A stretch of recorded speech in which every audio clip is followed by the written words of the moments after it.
안녕하세요. 구독자 여러분 반갑습니다. 주식톡입니다. 두산중공업 초반 1% 내외 반등의 흐름도 보여줄 수 있었는데 종가는 결국 마이너스 전환이 되었습니다. 최근 주가는 2만 원을 지키려는 움직임이 나와주고는 있으나 냉정하게 말해서 2만 원 선은 깨질 수밖에 없다고 생각을 하는데요. 지금은 사실 힘들 수밖에 없고 이 부분을 인지하시고 유증 받으실 분들은 일일비하실 필요 없다고 생각합니다. 늘 하던 대로 여유롭게 좀 지켜보시면 될 것 같습니다. 현재 종목에 대한 관심도가 떨어질 수밖에 없는데 저는 꾸준히 영상 리뷰해드릴 생각입니다. 구독과 좋아요 한 번씩 눌러주시고 소통하는 방송인 만큼 궁금하신 점 댓글로 달아주시면 되겠습니다. 제 채널은 유한타 증권사와 제휴를 맺고 있습니다. 현재 유한타로 거래를 하시거나 앞으로 사용할 의사가 있으신 분들은 지속적으로 무료로 관리 도와드릴 수 있습니다. 기존에 쓰는 계좌를 바꾼다는 건 쉬운 일은 아니지만 그렇다고 어려운 일도 아닙니다. 유한타로 사용만 하시면 조건 없이 수익 관리 도와드리고 있고 제가 드리는 종목들만 매수해 주셔도 상관은 없습니다. 서브 계좌는 유한타 증권사로 만드셔서 좋은 인연 만들어 갔으면 좋겠습니다. 텔레그램 정보방에서는 현재 두중, 유상증자에 대한 브리핑이라던가 시황 분석, 정보 공유, 멘탈 관리도 해드리면서 여러 방면으로 좀 도움을 드리고 있습니다. 주식은 언제나 돌발 상황이 발생할 수 있고 좋을 때보다는 힘들 때가 훨씬 더 많습니다. 혼자서 고민하시는 것보다는 마음 편히 물어볼 수 있는 조력자가 있다면 더 좋다고 생각합니다. 주저하지 마시고 참여 원하시는 분들은 댓글에 나와 있는 제 번호로 문의 주시면 되겠습니다. 그럼 구독, 좋아요 눌러주셨으면 영상 시작을 해볼게요. 먼저 계속 떨어지기만 하는 주식을 보기 힘들 순 있지만 대충 흐름은 알고 계셔야겠죠. 오늘 우리 사주 보호 예수가 해제가 된다는 이슈로 인해서 좀 걱정이 많으신 분들도 계셨을 겁니다. 그럼 걱정하신 것보다는 얼마 빠지지 않았다, 아니면 생각보다 많이 빠졌다, 이렇게 생각을 하실 수가 있는데 초반에 고점 1% 내외로 주가를 만들어 놓기도 했는데요. 종가는 마이너스 전환으로 이렇게 마무리가 되었습니다. 전체적으로 원전 테마, 요즘은 강세였던 이런 흐름이 없었죠. 오늘을 포함해서 지난 3일 동안 저점 평균치를 내보면 두산중공업은 2180원 정도로 볼 수가 있는데 간당간당하게 2만 원은 계속 지켜가고 있는 이런 모양새입니다. 하지만 앞에서 언급을 드린 것처럼 2만 원에 대한 이탈은 한번 나올 수 있다고 생각을 합니다. 앞으로 하락의 무게를 조금 더 뒀을 때 6개월 이상 저점이었던 18,000원 구간 이탈이 될 것이냐, 아니면 수주가 이후에 나왔을 때 얼마나 반등을 보여줄 수 있을지가 관건이 될 수 있겠습니다. 16,000원까지 떨어질 거다, 15,000원까지 갈 거다, 여기저기서 부정적인 소식을 자주 접할 수 있을 텐데 아직은 일어나지 않은 일에 대해서 스트레스 받고 신경 쓸 필요는 없다고 생각합니다. 아직 2만 원이 깨진 것도 아니고 그 다음 19,000원, 18,000원 이렇게 순차적인 단계가 있을 것이고 현재 상황에 집중하시면 될 것 같습니다. 이제는 곧 권리락도 걸릴 테고 유상증자 비율대로 가격 변동이 있을 겁니다. 지금 주가에 너무 의미를 부여하실 필요는 없을 것 같습니다. 이번 주 같은 경우는 유증을 포기하고 또 매물들의 출회가 나올 수가 있고, 반대로 생각하면 신규로 유증을 참여하려는 물량들이 들어올 수도 있습니다. 3일 남았습니다. 하지만 지금 상황에서는 유증에 대한 부정적인 이미지가 더욱 지배적이고 아마 들어오려고 하는 이런 세력보다는 나가려고 하는 물량이 더 많지 않을까 조심스럽게 생각을 합니다. 이번 주 흐름 계속 흔드는 방향으로 갈 수 있기 때문에 유증 받으실 분들은 염두해 두시고 대응 이어나가시면 될 것 같습니다. 여기 보시면 우리 사주 물량에 대한 내용들을 좀 가지고 왔습니다. 빨강색 표시된 곳 보호예수 현황으로 오늘 날짜로 1824만 주 이렇게 반환 예정일이다 나와 있습니다. 반환 예정일은 해제일로 보시면 되겠는데 잘 아시겠지만 보호예수 같은 경우는 최대 주주가 대량 매매를 진행을 해서 소액 주주에게 피해가 오는 것을 방지하기 위해서 물량을 팔지 못하게 금지시키는 제도죠. 뭐 기간에 따라서 3개월, 6개월, 1년짜리도 있는데 보통 1년짜리로 생각을 해주시면 됩니다. 쉽게 이 기간에는 대주주가 물량을 팔지 못한다 이렇게 생각을 해주시면 되겠습니다. 어쨌든 우리사주 조합에서 배정받은 물량은 1년간 보호 예수가 오늘자로 해제가 되었고 작년 취득 단가는 9,980원입니다. 만 원이 안 되는 이런 상황이죠. 현재 21,150원으로 끝났기 때문에 2배가량 이렇게 올라와 있습니다. 그렇기 때문에 물량을 많이 파는 게 아닐까 걱정도 되셨겠지만 1,824만 주, 뭐 전체 5억 2천만 주 중에서 뭐 한 3% 정도 차지하는 부분이기 때문에 큰 반응을 하지 않는 게 어찌 보면 당연하다고 볼 수도 있겠습니다. 이 주식을 갖고 있는 뭐 주주가 모두 정리를 한다라는 이런 보장도 없을 뿐더러 그리고 두산중공업은 상당히 발행 주식 수가 많죠. 전체 5억 2천만 주 중에서 그리고 유동 주식 비율은 또 3억 주가량 됩니다. 보통 유동 주식 수가 작은 회사들은 또 이런 내용으로 흔들릴 수가 있지만 두중 같은 경우는 워낙에 이렇게 주식 수가 많기 때문에 크게 신경 안 쓰셔도 될 것 같습니다. 뭐 추가적으로 밑에 보시면 내년 4월 15일 날 또 두산 퓨어셀 현물 출자 시 발행한 신주의 보호 예수가 풀린다 이렇게 나와 있는데 수량은 4,700만 주 정도 됩니다. 앞으로 좀 단행될 유상증자로 주식 수는 6억 이상 이렇게 늘어날 거기 때문에 사실 이 부분도 크게 신경 쓸 필요는 없을 것 같습니다.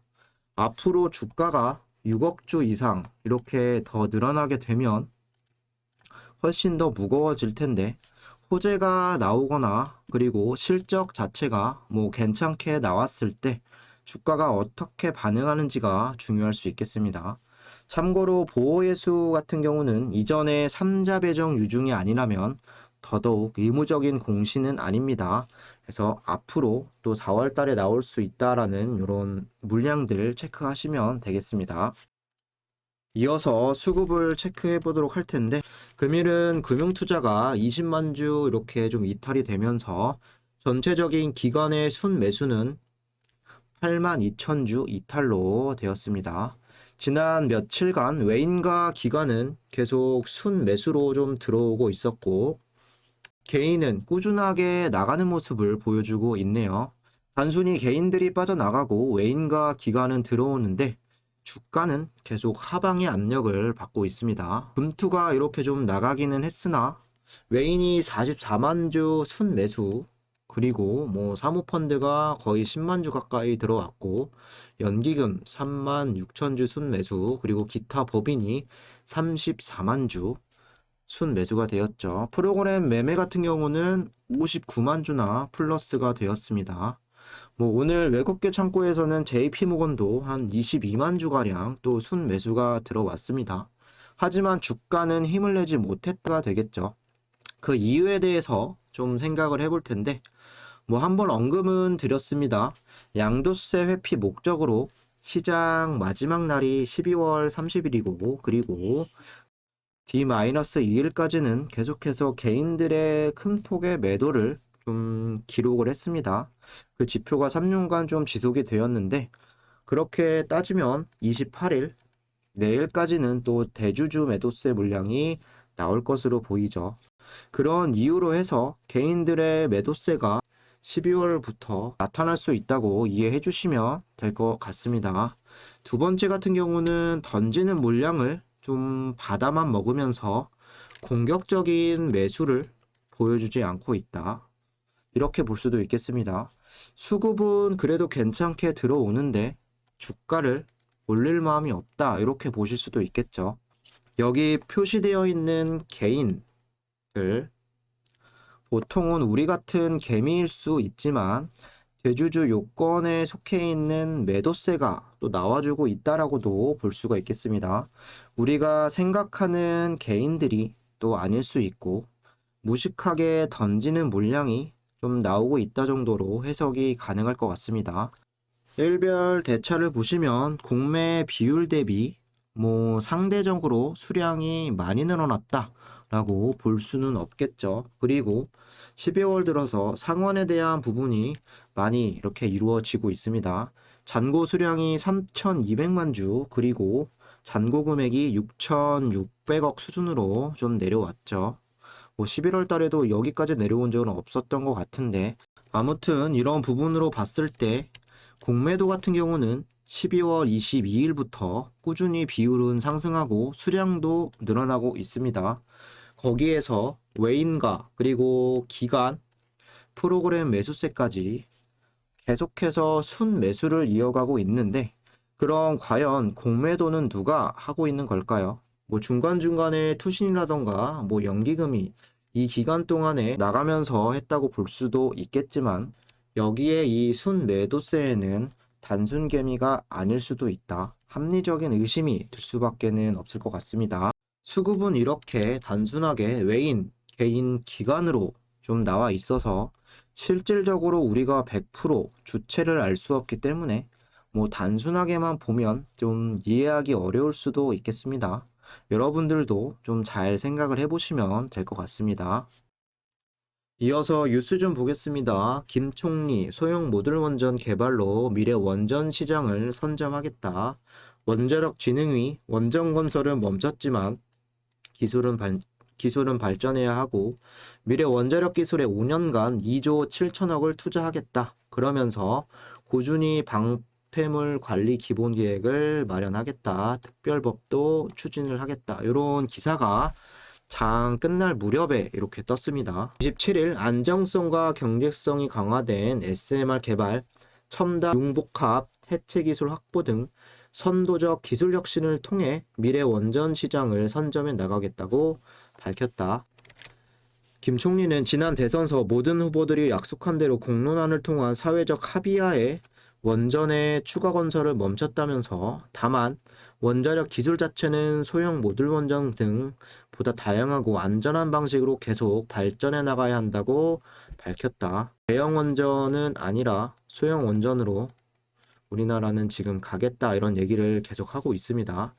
특히 기후위기 시대의 탄소 중립 사회로의 대전환은 거스를 수 없는 세계적 대세가 되었다며, 이러한 변화는 원자력 이용과 관련하여 우리에게 더 많은 기술적 발전과 안정성을 요구하고 있다. 현재 가동 중인 원전을 앞으로 60년간 중요한 에너지원으로 활용해야 하는 만큼 안전한 관리 방법을 수립하는 데 더욱 만전을 기하겠다라고 나와 있습니다. 또한 원자력 기반 수소 생산 등 탄소 중립에 기여하거나 극지, 해양, 우주 등 다양한 분야에 활용할 수 있는 미래 원자력 기술을 개발하겠다.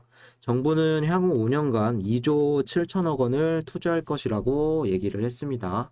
2019년 21개월간 사용 후 핵연료 관리 정책 재검토위원회의 공론화 결과인 권고안을 토대로 논의를 거쳐서 고준위 방사성 폐기물 관리 기본 계획을 마련했다라고 밝혔습니다. 사용 후 핵연료의 관리 방안을 마련하는 것은 미래 세대에 대한 책임의 문제라며 더 이상 결정을 미루고만 있을 수는 없다고 이야기를 또 하기도 했습니다.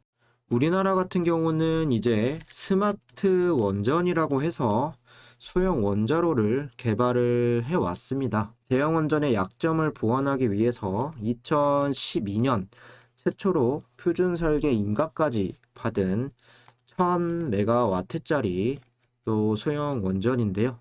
이 원자력은 인구 10만의 소외 지역이나 격지 등의 전력과 물을 좀 공급할 수 있는 아주 혁신적인 부분이었죠. 이때까지만 해도. 하지만 이후 탈원전 정치적인 부분과 지지부진한 투자로 인해서 상용화가 되지는 못했습니다.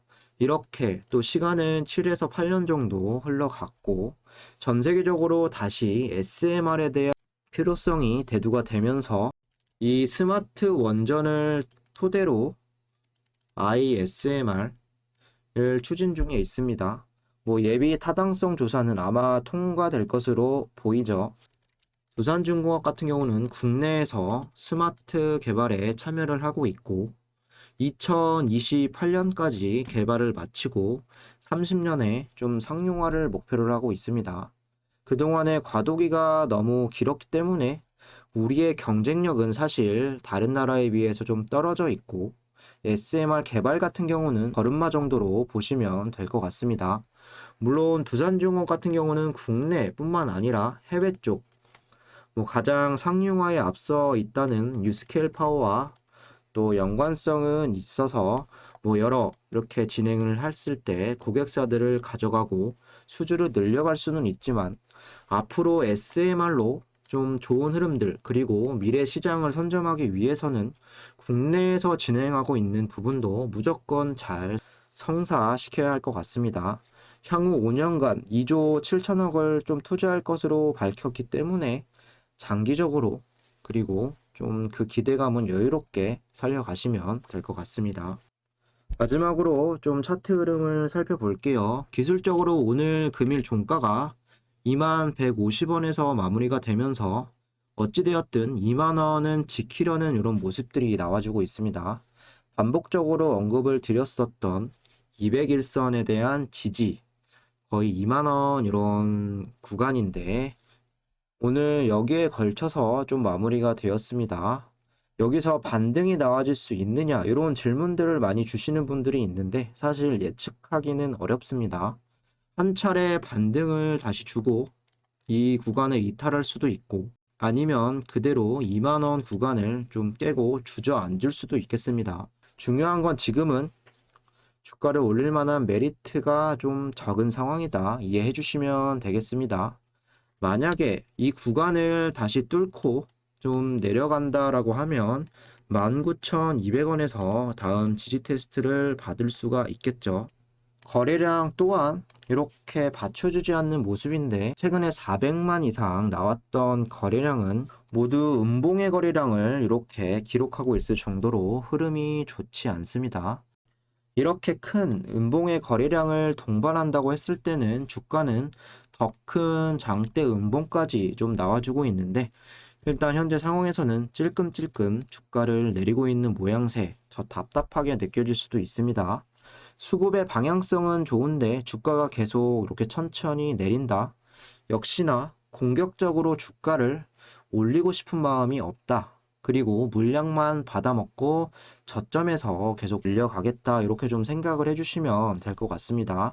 지금은 어쩔 수 없다라고 좀 생각을 하고 연말 연초 수주 소식들을 좀 기다리면서 반전이 나와주는 부분을 체크해야 하는 시점으로 생각을 합니다. 이상으로 영상 여기서 마무리하도록 하고 구독과 좋아요 한 번씩 부탁드리고 두중 실시간으로 대응받고 싶으신 분들이나 다른 종목으로 손실을 만회하고 싶으신 분들은 유안타 증권사만 사용하시면 무료로 다 진행을 해드립니다. 관심 있으신 분들은 댓글에 나와 있는 번호로 문의 주시면 되겠습니다. 감사합니다.